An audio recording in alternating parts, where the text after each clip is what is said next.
I'm there on the weekends, up there taking care of animals with the team. You got a great team there. It's a small team, but a great team that works together. And Well, I started about 20 years ago. My dear friend Carol Burgess founded Harmony in Fairview. Okay. And we decided to reopen it in West Nashville. And we are rocking along. Lots of animals. One of the primary calls that we get are, I found a bird, it's on the ground, what do I do? And in most situations, you should let it alone unless there's an imminent danger to that animal, because the parents are helping it and feeding it, and it just needs a couple of scary days on the ground until it gets back up into flight. All the storms that have been coming through and just destroying nests, and a lot of babies will be found on the ground. Re-nesting is possible and preferable. You play the video calls and you put the baby near where they found it, and the mama will actually come down and pick it up and then bring it back. Oh, nice. Isn't that cool? Nice.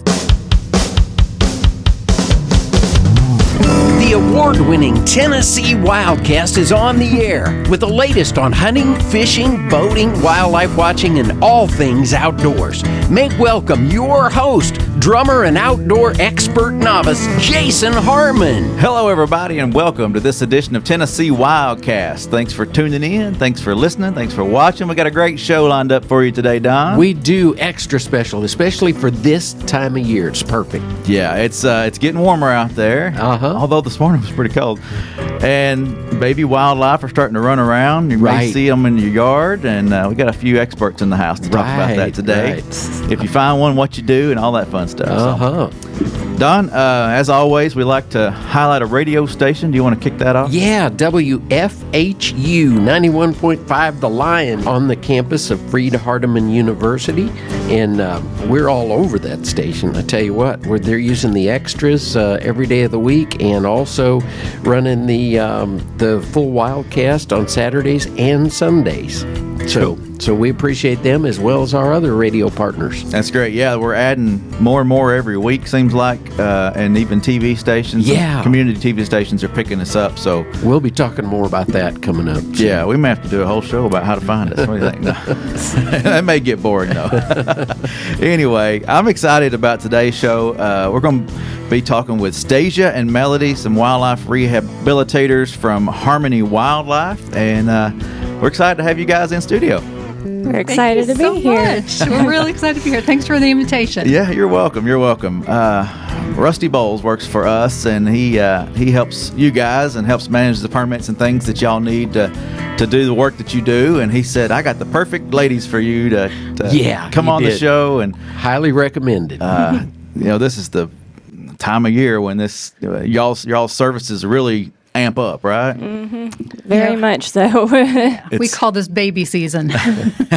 And we get all kinds of phone calls and messages on social media and all kinds of inquiries and how do we do this or that or help this animal or help that animal. But I'm excited what we're going to cover today. It's going to be great information for those listening and watching today. But first, I want to learn about you guys. So whoever wants to kick it off, tell us about Harmony Wildlife and tell us about yourself. Stasia. Oh, okay. I got voted first. Thanks again for having us here. I'm Stasia. I'm the executive director for Harmony Wildlife, and I do everything from scrubbing cages to asking people for donations to answering the phones and helping facilitate getting animals to the rehab. I'm there on the weekends, up there taking care of animals with the team. And I am just part of a group, and I couldn't do it without folks like Melody here, who really we all work together to make it happen. So pass it over to you. Yeah. And I am the facilities director, and I do wildlife rehab. Sometimes I'm there from sunrise to sunset, just like well after. Rearranging things and putting really labels on order. Things. But yeah. So I started about 20 years ago. My dear friend Carol Burgess founded Harmony in Fairview. Okay. And when I moved to Tennessee in 2000, didn't know anybody, and I was like, what am I going to do with all this time? So I started volunteering at Harmony Wildlife. And then a few years ago, 2 years ago exactly, we decided to reopen it in West Nashville. So that's where we are located now, and we are rocking along. Lots of animals. Well, off mic, you were talking about how you got a great team there. It's a small team, but a great team that works together and kind of had a merge of companies that created Harmony Wildlife Rehabilitation. And then, but you also team up with your other rehabilitators in the area. You're always working together, right? Every Right. single day. Because there's Very so many important. animals coming in. Yeah. Yeah, Middle Tennessee has a really great network of rehabbers, and a lot of us have worked together in varying degrees, whether, it was at a different center or at, vet hospitals, or we've met at conferences. But yeah, we all work together all the time, trying to keep communication open, make sure, the animals are going to the best place and all that. It takes a lot of work to, get it all figured out, but there's a lot of good people here, so we're lucky to have. Yeah, and examples of our collaboration. So Walden's Puddle asked us to watch our family. Actually, it wasn't a family. It was a mama red fox who had mange. And then the night before she came over to us, she had 2 babies. And then at Harmony, she had 3 more. It was amazing. And so we got to watch them for a few weeks, and then they went back to Walden's. And then conversely, we just had, we had 3 babies. Remember that big windstorm that came through Tennessee in February? Yes. Well, it knocked down 3 separate nests, one in Belmead, one in Clarksville, and one in Murfreesboro. And these great horned owlet nests blew to the ground, and they couldn't be renested. So we got the 3 babies to us, and we had them about 2 months. Up until this week, so Yeah. February to now. And we do not yet have a flight barn, which is a really large enclosure that's needed for larger raptors to be able to, learn how to fly. Sure. So Walden's very graciously took them from us, and they're going to finish the rest of the rehab. So that's just an example. We're part of a network of licensed rehabbers in Tennessee, and we really do work together to try to figure out the best way to help the animals that we're working with at that time. That's great. Real life story. I gotta give a shout out to Stasia. I talked to her last Thursday afternoon, early evening. She was on her way out the door to do a renesting, Of a screech owl. but a friend of mine had sent me a text and a picture of an owl that had kind of found a home on his back deck, and he realized there was something wrong with it. Of course, I'm not sure exactly what was wrong with it, but anyway, he knew it needed help. So anyway, I was able to reach Stasia through the website. Yeah. The new design. New design paid off big time, and so as I understand it, Peggy came out and picked up the owl, and Yes. so anyway, I'll find the rest of the story at some point. An important member of our team is Peggy Riling. She does our volunteer directors, and we were so lucky to get her. She used to work at the Chattahoochee Nature Center in Georgia, and she focused on raptor care and renesting. She just happened to be driving by, and I said, wow. I got a call from Dawn. And so she went, and the reason that I think this is so timely is that right now, baby birds are starting to leave their nest. And this was an example of what we call a brancher. And this was an owlet. It was a great horned owl that had actually left its nest, and the parents will feed it on the ground. Unfortunately, it picked your friend's back deck. And they did not really want an owl on their deck. So Peggy actually was able to put the owlet back into the tree. The mama owl is flying around watching and Awesome. hooting. Yeah, it was really Awesome. cool. So that's one thing that we do is if whenever possible, we don't actually want the animal to come to us. We want the animal to stay back out in the wild. The quickest Right. way back to nature, right? Yeah. Back to their It's like we would rather them not ever even get in our door. Yeah. Right. Like if there's anything to prevent that, like renesting opportunities or things like that, like that's definitely preferable. So Great. Yeah, because if they end up in your place, there's a chance that it could have that human imprint and then it not be easily released, right? You should have seen us with these great horned owlets. We would dress up in full ghillie suits and go. And I'm not joking. We'd have an owl puppet. We would be hiding. We would do anything we can to not imprint on these babies. But we did a good job. They did not. Yeah. They did not like us, which is perfect. Good. Oh, That's really? what we Good. want. Awesome. Yeah. So tell us a little bit about that. How do you, when the animals are in your facility, are you doing that there too? Not to, so they don't imprint and things like that? Oh, yeah. Yeah, like for example, with that, a volunteer came in one day when I was doing the great horns, and I just emerge out of this room as like a tree person, and they're just like, just like, sorry, like I was just taking care of the great horned owls, like. But yeah, we do as much as we can to make sure, talking is to a minimum and that we're quiet. Things are very peaceful and calm energy there, just, so they have a nice atmosphere to heal in. Yeah. And so they don't get used to humans. I think that's a important. big misconception. They think that a lot of people who want to volunteer, they think that they're just going to get a chance to, pet animals. Come and name the animals and that kind of thing. We just Cuddle them, kiss them. I know. And it's really not like that. In fact, the less contact we can have with them, the better, because a successful wildlife rehabilitation situation is one where they go back and, that animal does not want to interact with humans. It just wants to do its own thing out there in the wild. And you may not have percentages, but basically, what's the success rate for you guys? I mean, are you seeing a lot of animals? I do have a percentage. Okay, all right. We had last year we had a 70% release rate, which is man. pretty darn good. Hey, Yeah. that's real good. Yeah, and it varies by species, and also, it depends on what happened to that animal. There's some animals like the ones that got attacked by domestic cats last year. I think only one survived. I think that's right. Just the one hummingbird survived. But that can happen. I mean, that happens. But Yeah. That's cool. That's good. That would pass TCAP, right? Heck yeah. Yeah.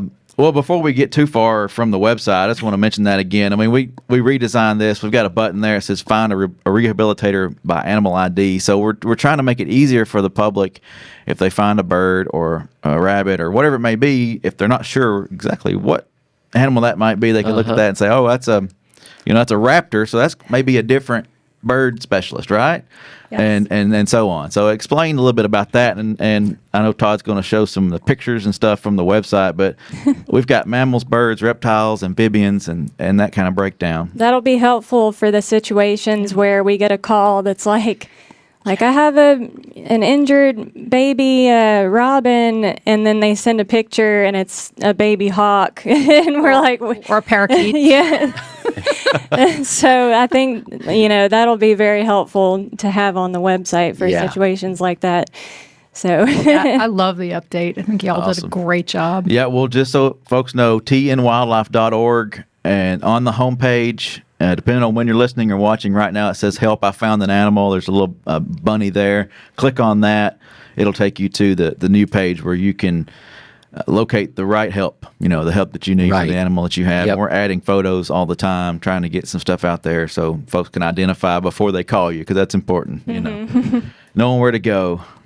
So, You guys had some specifics on certain species too, right? That you brought with you? Yeah, we kind of we're kind of thinking about, what are some of the most common reasons we see certain animals come in and things like that, and especially during the springtime, when everybody's having their babies, like there are just streams of calls from like just certain animals and usually, we start seeing trends with each one. So we kind of noted some of those to go over, kind of make people think about it, and try to take measures to prevent those things from happening. Because that's our biggest thing is prevention. Right.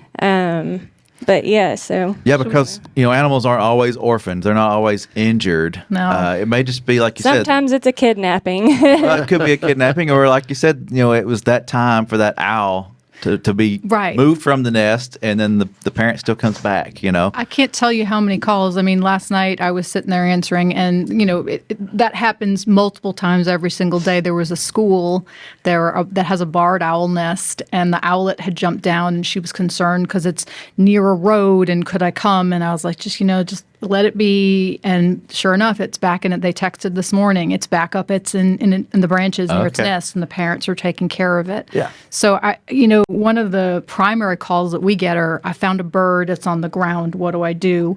And in most situations, you should let it alone unless there's an imminent danger to that animal, because the parents are helping it and feeding it, and it just needs a couple of scary days on the ground until it gets back up into flight. What about bunnies, Melody? Can we give advice about bunnies? The bunnies, the bunnies. Because it's people are starting to mow yards, and that. Bunnies are injured a lot of times. Oh, yes. but Yeah. not all the time. Go ahead. I don't want to interrupt Well, there. it's so sad because they're just the sweetest, most innocent creatures, and we just see the worst things happen to them. The main thing with that is cat attacks is one of the biggest ones, and unfortunately, it's not an easy one for them to come back from. Cats, dogs, lawnmowers, weed whackers. Those are all the main ones. If you find a rabbit, though, and here's another thing, people see the nest and they're like, there's cats in the neighborhood, and then they take the rabbits out of the nest and call us. Oh, gosh. But the reality is, there are cats in every neighborhood, and it's a tough life to be a lagomorph out there. But in most cases, if the animals aren't injured, if your dog, assuming you don't have a dog that you can't contain, if you can put the rabbits back, that's always better to be with the mother rabbit than to come to us. It's not that we don't love taking care of them, but we're not mother rabbits, so they're going to. And the other thing, they're going to be gone. Like rabbits, they grow up really fast. Yeah, they grow up very fast. 2 to 3 weeks, they'll be gone. And so if they can just, walk your dog on a leash for a few weeks, if it's in their yard, then, they'll get a chance to watch those rabbits grow up. So that's another one that we get a lot of. Good tips. Yeah. Good tips. What's your favorite animal, Jason? What do you want to hear about? Well, let's go to the one that scares a lot of people. What about snakes? Did I stump you? No. So we are licensed through TWRA, and we are allowed to take care of Class 2 animals. So just one thing to note is that any animal that is inherently dangerous to humans is a Class 1 animal, and we can't take them. So we don't take rattlesnakes, we don't take copperheads and things like that. Okay. But we can take like garter snakes or rat snakes, and I don't know how this happens. Maybe, do you have a theory in this? Snakes get caught in packing tape. I don't know. We got one of those last year, and it's often just a little bit of like Dawn bath or a little olive oil and A little snake little bath. snake bath and gets them gone. A lot of people are terrified of them. I love snakes. I think they're amazing. And if you don't love snakes, just think about all the rats and mice and everything that we'd have everywhere if we didn't have them in there. We've talked about that before. There's a cycle. That's the reason with different wildlife are on this planet. It's a cycle. Yeah. I'm not afraid of them either. I love watching them. But people don't realize there's only a few venomous snakes in Tennessee, and most snakes are not going to harm you. Yeah. They don't want to bite you. They just want to be left Yeah, alone. just leave them alone. Yeah. So a little olive oil bath, and you're good to go. Packing tape. Yeah, that's I know, weird. it's so weird, isn't it? It I is don't know weird. why that keeps I guess happening. maybe it's with all these porch deliveries we have these days. Maybe I don't know. People don't dispose of their packing tape Yep. properly and or the something. poor snake is all wrapped up in that gosh. sticky tape, and we just help them get it off, and they make their merry way. All right. This might be a good segue for just trash in general. Make sure you clean up around your place. Yeah. Put your trash in a trash can. Make sure it gets to the dump or wherever, if you got your pickup or whatever it may be. Make sure it's stored away properly. I know fishing tackle too is another That's tough a one big for problem. especially for birds. Yeah. And I can attest to it because I've got a personal drone that I like to fly just for scenic stuff that we shoot video That's cool. of. And man, I have gotten that thing hung in old fishing line hanging from trees. So I can attest to how What is dangerous that? People stuff throwing can it be. up in. Well, Probably just getting hung. They'll be casting. Their was lure like- gets caught in a tree, and they have to break their line that off, makes so it's sense. hanging down. It's hanging straight down. Yeah. And sometimes it's out of reach, so you can't really reach up there and get it. But wherever possible, man, if anglers could just pick up that wad of fishing line that somebody's left on the bank, or Yeah. just put it in. And I've done that many times. Just put it in my pocket and throw it away later when you get to a trash can. But And that happens a lot.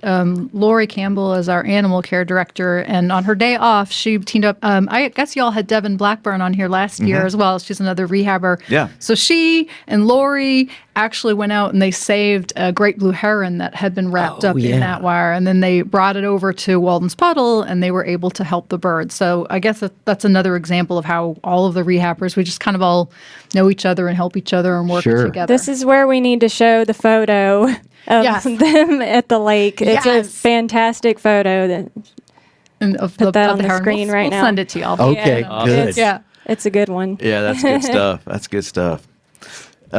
So yeah, put your fishing line in your pocket. Pick Yeah. it up if you see it. Fill a bag while you fill your tag. That's one of the Outdoor Stewards Conservation's campaign. Pick up some trash while you're out there fishing or hunting. All right, so you threw snakes at us. Mm-hmm. Don, what's your favorite animal that you want to know about that we can that we can help? Gosh, how about squirrels? Squirrels. Oh, there's a lot of them. Yeah, could we've be got full. we've got a good amount of squirrels right now. A lot of it is tree trimming incidents. That's something I wanted to hit on is if you have people working on your yard, or if it's you that does it, always make sure you're assessing for wildlife first. And if you do use outside people, make sure you ask them, what are your protocols for checking for wildlife, and make sure they have something in place that, you're not just running out there with, what do you trim trees? Chainsaws. Chainsaws. Yeah. Don't just go out there, waving your chainsaw around without making sure, and animals' nests, a lot of them are not going to be obvious to us from out here. That's part of it. It has to be well hidden. Right. So just make sure you're checking stuff before you're wielding any, swords or anything Yeah. out in your yard. Just, another one is all the storms that have been coming through and just destroying nests, and so a lot of babies will be found on the ground. Re-nesting is possible and preferable if it's We a have healthy. instructions on our website on how to Yeah. do it. Oh, okay, good. Yeah. Here's a good chance. What's the website? HarmonyWildlife.org. There you go. And so- HarmonyWildlife.org. Yeah. And re-nesting really does work if you're patient and you put the time in to do it. Yeah, so that's preferable. But if not, then Yeah. So it's actually, you go to YouTube and there's a video that plays mama or baby squirrel calls, excuse me. And so you actually we have videos, not from different rehabs. I haven't got one for us yet. We need to get that. Of you play the video calls and you put the baby near where they found it, and the mama will actually come down and pick it up and then bring it back. Oh, into the nest. nice. Isn't that cool? Nice. So, yeah. and we always want, if that's an option, like Melody said, we always want to send them back with their real mothers. The exception is if they're hurt, if they've fallen and you can see blood, or if what else would we look for if they if they're cold, Yeah. if there's any apparent injuries, anything Yeah. like that. then you should call a rehab. But Yeah. if the animal's healthy, let's get it back to mom. So, do you find a lot of your calls coming in from cities or populated areas, or more like out in the country? It's everywhere. It's everywhere. It's Okay. really everywhere. But the types of calls you get vary. In the cities, we get a lot of window strikes where the birds have hit the windows of the buildings. One that I'm trying to help right now is that this man is very unhappy about where a bird has chosen to create her nest in a parking garage. And he's very worried about the birds. So I'm trying to talk to him like it's going to be okay. So we get issues like that, or, like a bird has fallen into a parking garage. And then out in the country, we get things like, I'm trying to think, like, mowing incidents with mowing over nests of rabbits. And I mean, that can happen everywhere in the suburbs. What else do we get? I mean, we get a lot. A lot of Oh, we get a lot is people who have found a dead mother opossum on the road. And here's a tip: if you're up for it and you can do it, if you see a dead opossum, if you want to check her pouch on the road, you might find For little babies. ones. Yeah, babies that are inside there, and we get a lot of those. And so we try to help them whenever we can. And opossums are wonderful. We love them. So. Well, be safe stopping on the road. Yes, Make sure you got safety first. safety first. Yeah. Oh, man. But yeah, I mean, that could happen. Yeah, it happens a lot. Yeah. We have a group of baby opossums right now. I forget what the circumstance was. Was that I think it was an injured mother, and then people had found that she had babies in her pouch, and so. Yeah, we had a bunch of those last year too. Yeah. One that I want to make sure we touch on is deer. Yeah. There's been a change to the fawn rehabilitation. What's the word I'm looking for? The protocol policy. Yeah. So no longer are rehabbers allowed to rehab deer because of the spread of disease. But can you elaborate on some of that? I know you said you started with deer, right? Or that was one of your... Yeah. Carol Burgess, who's the founder of Harmony, she actually, way back when, she sort of pioneered wildlife or fawn rehabilitation in Tennessee. She piloted the first program and it was really successful. Fast forward to today, though, where there is a disease called chronic wasting disease, or CWD. You've probably heard about it. It's been found in 16 counties in western Tennessee, and TWRA is trying to lock it down because we do not want this spreading. It is not, once an animal has it, there is no cure. Right. It's a terrible way to go. It affects moose and deer and elk. Yeah. Cervid. Mm-hmm. Yeah, so anyway, the policy is to leave every animal where it is. So that way, when you rehab animals, you necessarily move them from where you found them to the rehab facility. So the approach here is going to be to leave every animal where we found it, which is really hard because when you see a fawn out there, people they want to help it. The good news is that the majority of the time, 9 times out of 10, that animal is just fine. Oh, y'all, this was probably one of the funniest things that's ever happened. I was at Bonnaroo, and my neighbor called me because she had found a fawn in her yard, and she was worried because it was hot. It was 95 degrees out. So she brought it into her basement and gave it Sprite to try to help it. And I was like, just put the baby back. Put the baby back. And sure enough, the doe was out there and took the baby back. But that's really what we want to see. Like you said, 9 times out of 10, the mom has put the baby spray. there for a reason. Yep. Right. Put the baby back. Because less smell, right? Fawns have less odor, and they're hidden really well. Yeah. Yep. So. This has been great. I'm sure we could have covered so much more. Hey, before we go though, Yes. let's talk about some donation possibilities. We've got a lot of loyal listeners that want to help, and so give us the web address one more time so we can Sure, thank you, Don. connect you with those. You can see our work at harmonywildlife.org, and we also have an Instagram account. So if you want to see cute videos and photos of all the baby animals that we work with, we love our Insta account as well. All right. Thank you. Good Awesome. deal. Yeah, if you can find a few funds to contribute, do that. Help these ladies out. Help the whole team. The network of rehabbers across the state. I know they'd really appreciate it. So, thanks for tuning in. Thanks for watching. Thank you, ladies, for being here. Thanks Thank for you. all you do. Yeah. Thank you guys for having us. You're welcome. You're welcome. It's been a great show. Hope everybody learned something today. Keep coming back. This is Tennessee WildCast, and we'll see you next time. Thanks for tuning in. Stay connected with TWRA by visiting our website at tnwildlife.org and follow us on Facebook, Twitter, and Instagram. Hey, it's all about Tennessee wildlife. It's what we do. Tennessee WildCast will be on the air again next week. We'll see you then.